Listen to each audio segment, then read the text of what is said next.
Okay, Go so ahead. each of these letters represents a different kind of personality, okay? And we're going to take the test in a minute so you can figure out what kind of personality you are. Because when you understand what you are, then you understand what other people are. It even helps your marriage and everything. I'm not kidding you. It really does. So, a D personality. They are your driven, your lion. When they're a solid D, they come out of their house and it's all about them and their goal, okay? And they really don't care if they hurt people's feelings. A strong D. They really don't care if they hurt people's feelings. They're the kind of people that you see at the very top of a company and you think they have no compassion at all. Does that make sense? Okay? They're very direct. They tell you exactly what they think, and if they hurt your feelings, oh well. Okay? Now you can have nice Ds because they've learned to realize what their problem is or their gift is, and they've learned to be kind of a chameleon with it and be kind to people. Okay? Does that make sense? But they're the driven person. These are the people when they want to know about advancement, they want to know how to go to the top, they want to know how they can be the manager, they're the managers of places, they're the top people. You have your I personality. I is Erin, okay? Erin Ewers over here. They like to have a party. Everything's a fun thing to do. It's, they want to know about the prices and the jewelry and the recognition and girlfriends. They are the influencers, okay? They have more friends and they know more people and more people know them than you could ever imagine, all right? Then you have this S personality, and the S personality is your Tammy over here, okay? Tammy is very, very, very family oriented. Slow to make a change, slow to make a decision, they like to have peace. They deal with a lot of turmoil inside because of, they put everybody else first before themselves. And so a lot of moms have a lot of S in them, okay? And then you have the C personality, and those are your critical thinkers, all right? Those are your computer analysts. The people who are sitting here right now who are mad that my box is on in the same shape, you're your C personality, okay? My C personalities will let me know if I have a spelling mistake on my newsletter. They will just let me know. They text me, by the way, and I'm like, it cracks me. I love it. I love it. So then what happens is the D and the I, they're fast paced, okay? They work quickly. They get things done, they do it, and it's done. Okay, they make decisions quickly. The CS, they're slow at making decisions. They're slow paced, okay?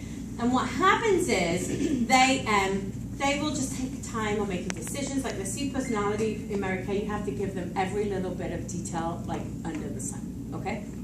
And they will read the whole entire agreement before they sign it. Don't ask me what that agreement says. I have no clue. I mean, seriously, I'll ask my C personality. What did it say? And they'll tell me. So, last, do you see the difference? Then this side, the D and the C, they're task-oriented, okay? They want to get the task done. And then the I and the S are all about relationship, okay? Now, this is the key. When you have a D and an I, or a C and an S together, that's a really good balance because they're both fast-paced, they have a little bit of task and a little bit of relationship, okay? When you have a C and an S together, they're both slow-paced. They have a little bit of task and a little bit of relationship.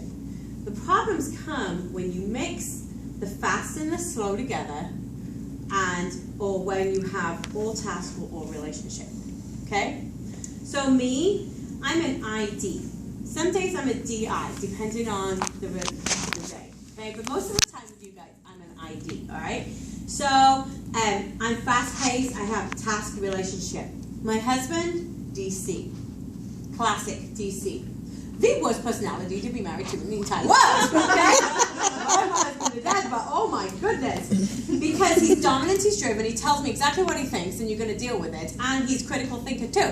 So his standards, nobody will ever reach his standards. He won't even reach his own standards. And when we were first married, that was really hard because I never felt good enough. Because he always was like, the standards are up here. And over time, and as I learned this, and I learned about him, I was like, whatever. You're never going to reach him. What? Doesn't matter if I don't reach him. Okay? So and we used to have fights about money because he won't be happy until he has $5 million in his account. Right, Julie? Julie works with him. She knows. He's amazing at what he does because he knows every single detail for that company and he wants to get the task done. But he can be a chameleon with this because he grew up with a daddy who is an I. And so when he goes on vacation, we call him Vacation Robbie because every part of his I personality that's been pushed down all year long comes out on vacation. We love Vacation Robbie. He buys everybody's food. When we go on that trip, he buys everybody's food. He's like, let's do this, let's do that. We love it. And then he comes back to work and he's right here. But, the bottom line is when I learned this, it made a huge difference in how I looked at my husband and my respect for him. Because I realized it wasn't about me that he was mad at my standards. It was his standards. And nobody was ever going to reach him because his standards were so high, which is awesome. So I helped him with this too. That he realized, hey, it's a little bit off level, okay? Because, his words are, I was in America, I would have been a national 10 years ago. That's it. Is that not right? Yeah. I'm like, but you're not, so it's okay. Yeah. I'm like, I wish you were. So anyway. So, here's the one. And then, this is my mom, IS, okay? She wants to run and do her goals, and she constantly feels guilty because she's not putting her family first. Inner turmoil right here. It's terrible inner turmoil.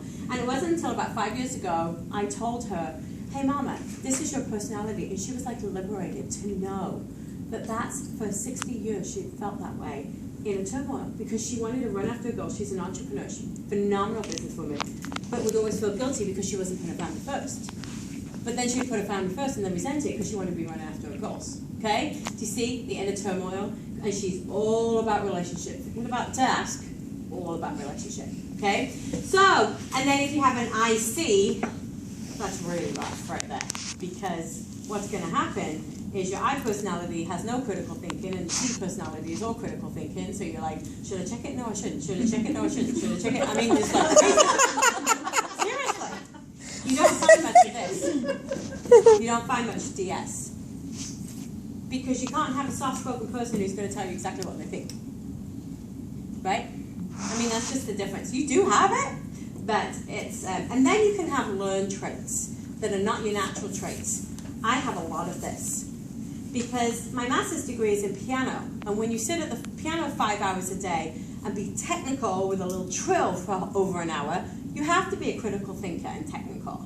And you have to see stuff, okay? So I love numbers. I love to see how things work. I love theory. I love all that kind of stuff. When I do the test, that is my negative. I'm negative on the nth degree on this one. But everybody goes, do you have seen you? No, it's just a learned habit. Does that make sense? So we're going to take the test and see what you guys are. And this can change over time too. So let me explain how this works. And so what you do is when you read the question, you, so for me, on this one, on number 1, you check the thing that comes to you the most. You don't overanalyze it, okay? So for me, I am enthusiastic and I'm daring. I can be diplomatic. I'm really not satisfied because I'm always running for something. But the thing, I could be either enthusiastic or daring, but the thing that comes to me first is enthusiastic, okay? The least thing, satisfied. How would you describe diplomatic? Diplomatic, everything you always say right. That is not me. I can if I want to. Mm-hmm. So, but you can't overanalyze each thing, or it could be this, or it could be that. What comes to, number 2, I look at that, I'm determined. And I'm least cautious. Okay? So you've got to look at it quick and what comes to you first. So go ahead, fill that out.